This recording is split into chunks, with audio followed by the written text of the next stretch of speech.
felt like I got hit by a brick wall and I just got so dizzy and the pain was like overwhelming and I thought I was going to drop unconscious on the sand right there. Man unconscious over there.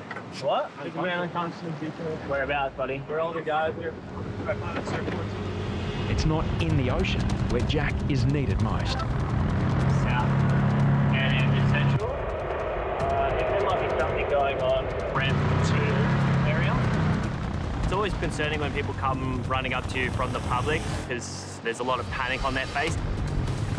They'll report when someone's unconscious a little bit further up the beach. So I just needed to get there quickly and figure out what had happened. 2 surf instructors found a man lying face down in the surf and dragged him to shore. So he's breathing, but conscious, but not really responsive. Can we get an ambulance down here, please? Copy. He was close to unconscious, but still a little bit of life there. And his eyes rolled to the back of his head, which is obviously worrying. Kind of look like a demon. Emergency, please fly ambulance. Ambulance, thank you. All I know at this stage is this gentleman was having a surf and that he came off his surfboard and started sort of shaking or seizing in the water, and that's when the surf instructors grabbed him and dragged him back to the beach.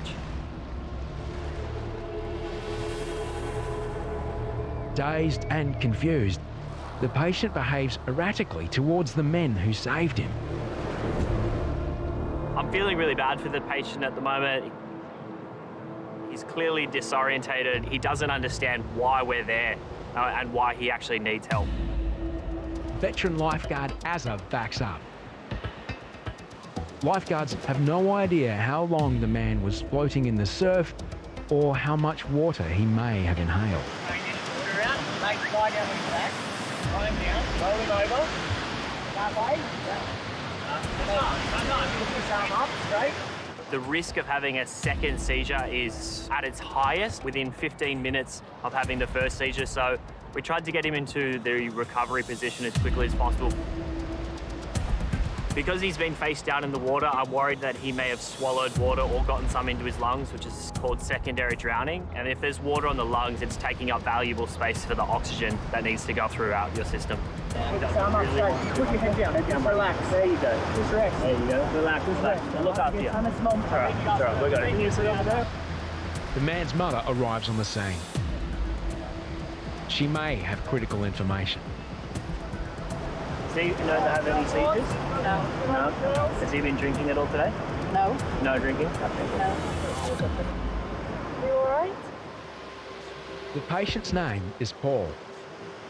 He and his mother have travelled from the UK to visit his sister. His eyes are rolling a bit. Just check his breath rate. Yeah.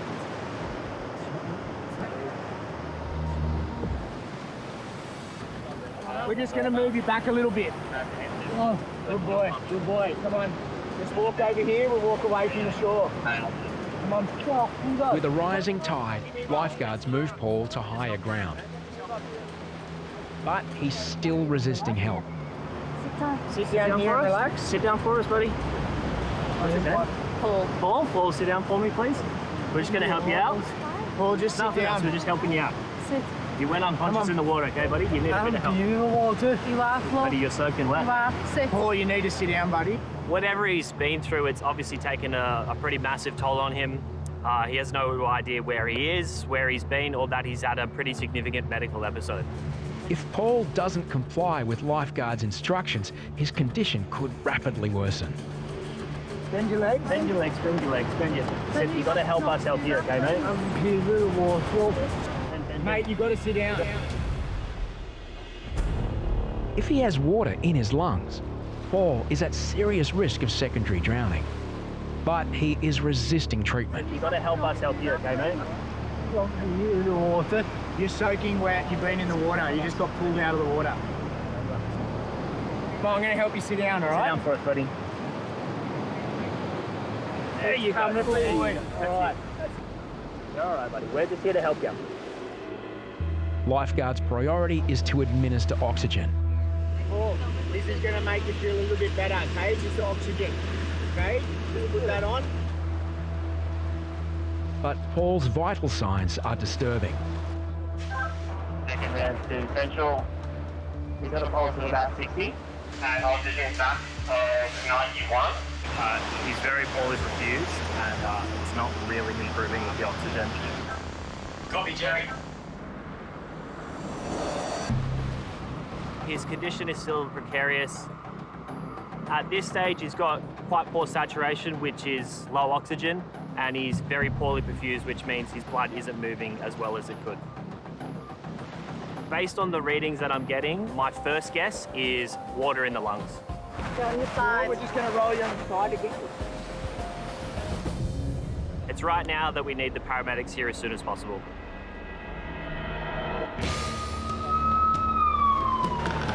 He's in there by now. Time is quite critical at the moment, so it's a real relief when I can hear those sirens.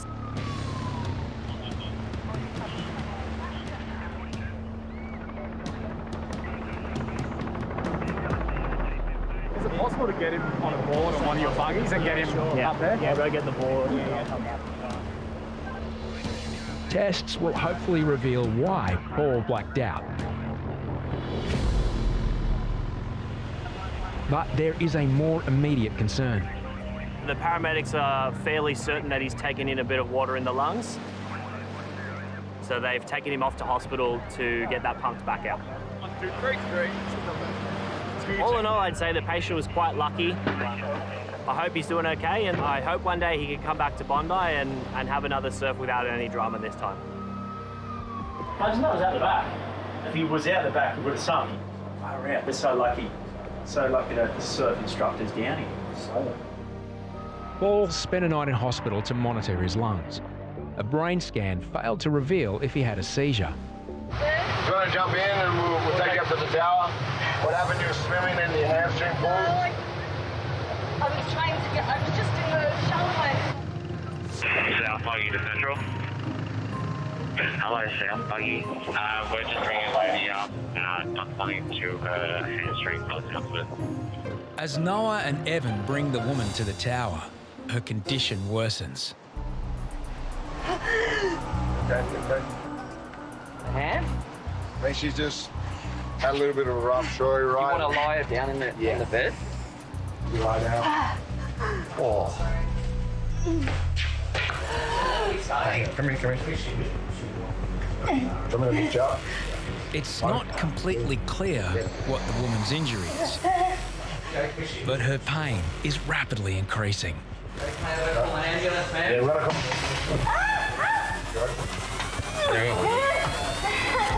Ambulance, please.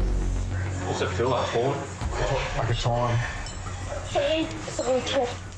When I hear someone tell me that something's clicked in their leg, potentially, the hamstring may have detached and it can be a serious injury. The green whistle, as it's known, administers an analgesic pain-killing gas. Like on this part, like big press, it'll kill the pain. Put your leg up. Better? Well, we've got to get some ice. Get some ice. I need a handy, mate. Just the left hamstring. Yeah. Seems like the hamstring sounds like it's detached before. Shit. If you're in that much pain. Whatever you've done, if you pull your hamstring, it's sore, but it's not, it's not the end of the world. If you rip it off the bone, you definitely know. You're pretty much curled up in a ball. As the pain relief kicks in, Annette relaxes. A little too much for Evan's liking. Hey, I wouldn't be moving if I was you. You probably just feel a lot better because Evan. Would you get someone with a pinch of shower or the sands off me? Yeah, not yet. We're waiting for the ambulance to come. Once they come, they will let me. You can't move once we have this. You need it. You're only feeling better because we're on this. Ooh, that. Yeah. Yeah, you're not going Of course. Of course. Yeah, you need to relax and lie down because the more you move, the worse it's going to get. Under the spell of the green whistle, Annette continues to move around. No, don't move. I hear you every day. You're gonna fall out this chair and you're gonna go down. No. I need. Oh my God. And then you need to work with me here, man. You gotta sit back down because I pretty much almost had to tackle her and keep her down. She made my job very hard that day. Stay there, right? This poor thing, like, we need to knock this lady out because she is suffering. Don't worry about a shower, can't even walk. The arrival of the ambulance signals relief, not just for Annette, but Evan too. 11-year-old Calvin came to the beach with his parents. Tell us what's happening, buddy. What's happening? I was surfing and then I Just try and relax. Yeah? Just out of the blue? He was just surfing and he came out of the sea and he started complaining about stomach cramps. Whereabouts is it? So around there. Have you been hit by a board or anything you haven't? No? Worse when I push? Right. And has everything been normal lately? All been good? Just came out of the blue, did it? All right. Now tell me, is it definitely in the middle here? It's not on the right-hand side here? a little bit here, but mostly in this. A little bit here. And obviously, I can't see you haven't had your appendix out before. No, you haven't. We all get an ambo down, yep? We're going to go with an ambulance. Ambulance, please. It's okay, champ. We're gonna take the pain away, all right? All right, mate. This will help, all right? You've got to breathe through it, mate. You've just got to breathe through it and try and relax.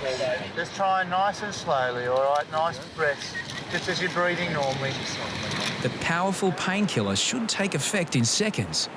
All right, mate. It'll work. This will work, all right? Your body's got receptors and the pain signal has a pathway it goes through and it's just blocking those pain. Yeah. But Calvin is only getting worse. I know, mate, I know. Unfortunately, we just got to wait for the ambo, mate. Keep trying to breathe through that naproxy, OK? It'll be here shortly. 1, 2, 3, up. If Calvin is suffering a ruptured appendix, he requires urgent treatment. Up. All right. Yeah, that's good. Where are you sore, mate? Talk to Brendan.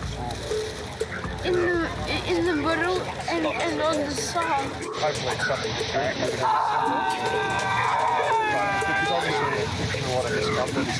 Paramedics must manage Calvin's pain before they move him. He needs more than the green whistle. You ever had morphine before? Talked about that. No, we know he's never had morphine before. No, I don't. Calvin's now endured 20 minutes of excruciating pain. Really going sharp, isn't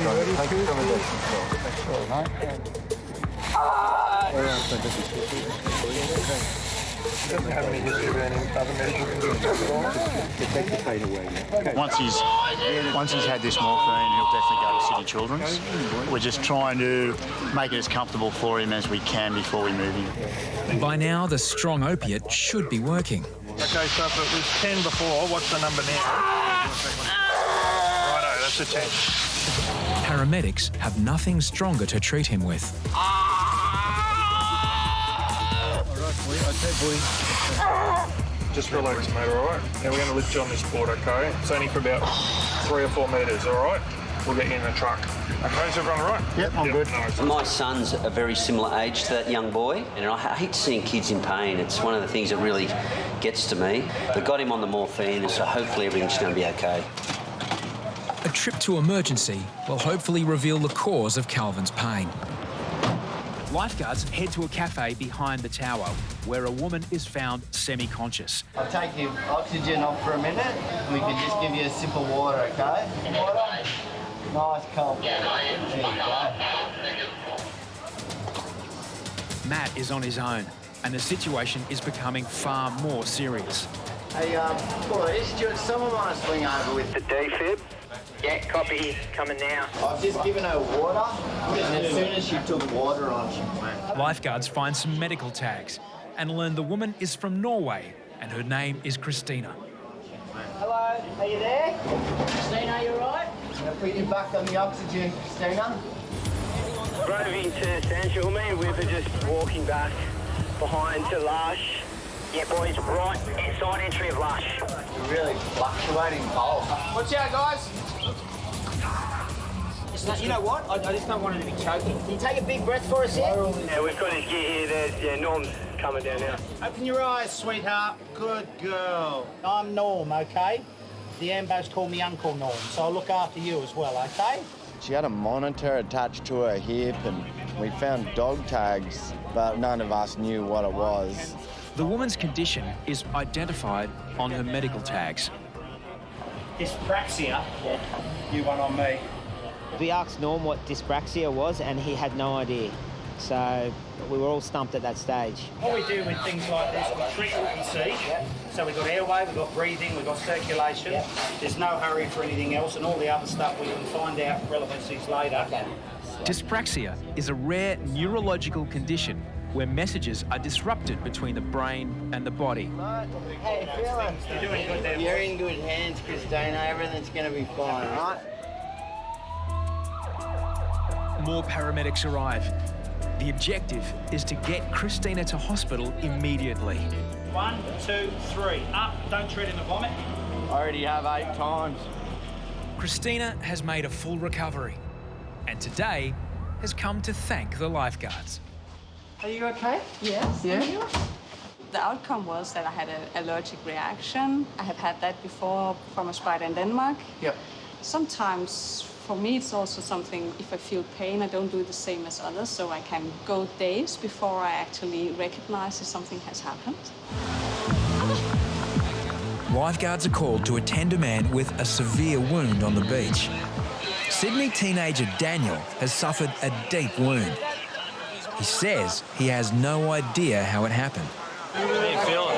Pretty good. I just want to go for a swim. Yeah, you can't be swimming there. He's got a huge arm cut. He's pretty much taken his whole elbow off somehow. Daniel and his friend have come to Bondi from the outer suburbs. Some appear alcohol affected on a beach where alcohol and water don't mix. Thanks for ruining my day at the beach, Robert. Nah, someone stabbed me. Up at the tower, it's no clearer what caused Daniel's injury. I don't know how it happened, but I just come to the beach to swim and everyone come up to me with a cut arm, so... You don't know how it happened? I just let you know I'm being drunk. So that's why I don't know. The laceration can only have been caused by something extremely sharp. It happened before I got here. I swear to God. What else you been doing today, you guys? Huh? Just drinking? Caught the train from Bondi Junction and walked in. That's all we did. That's it. Then, Hoppo spots another injury. You got no one here. Oh, that's... What's that from? What's that Is one there from? another one? I don't know if there's another one. So is that all better? Another one there. So it's gonna have to be from the glass. looks like you're trying to go through something. It does, You're trying to break windows and stuff, again? No, I'm not like that. So that just hasn't happened down here. No, I said that at first, but... They look more like glass cuts to me. Who knows where they've been the last hour or so, and I reckon they've just done something somewhere. It's all gone wrong. Come down to the beach. Hoppo briefs paramedics on the mysterious situation. It's like he's trying to go through a window or something, because it's nothing from down here. He's got too many cuts. G'day, mate. How you going? Paramedics. Sorry, man. What's your name? Daniel Weston. Sorry to interrupt you. I'll let you light a cigarette first. Sorry, man. Sorry. Don't be greedy. I think I got a cut arm or something. Yeah, how did you do that? I'm not sure. They told me. Well, they're actually the ones that told me that I had a cut arm. You didn't realise you had a cut arm? Yeah. I think it happened before I got here. I'm not sure. It's pretty nasty, mate. Now, you didn't actually realise this happened at all? I swear to God. It's quite a significant laceration. Really? And it completely took you by surprise. Well, you're going to need some surgery on that, mate. Are you all right, Daniel? I had a serious ear infection. I get it quite commonly, and it never really affects me too much, and that's why I was like, yeah, I'll be sweet to work. But on this day in particular, it got the better of me, and it's pretty bad. Where's Jeffro? On the bed. Has he? On the bed? Jeffro? You just having a day off, mate? Sorry about to pass out. Are they? All I heard was, they're gone. they're going under, and I just flew out of the first aid bed, almost fell over. With duty calling, Jethro puts aside his severe pain and nausea. Just a couple of swimmers, they've just fallen off the sandbank here, it's a low tide. Central to the boys here.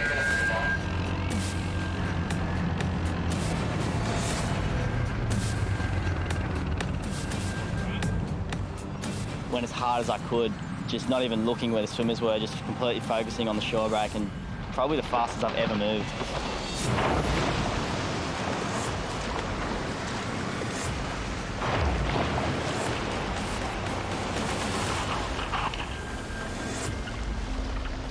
The three tourists clinging to Jethro's board are the same group that were warned against swimming half an hour ago by Jake.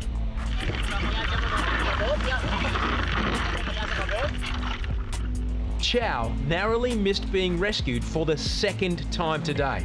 That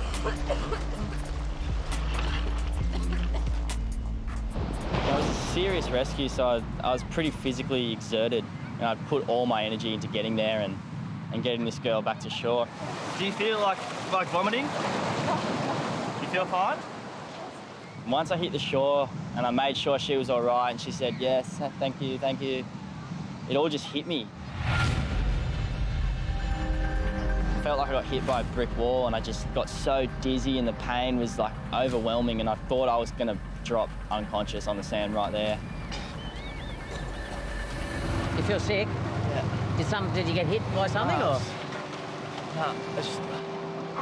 What, you got pain somewhere? It's just in my ear. That's Oh, right. Just hit the deck, and I was so close to vomiting, and I've never even felt like that before.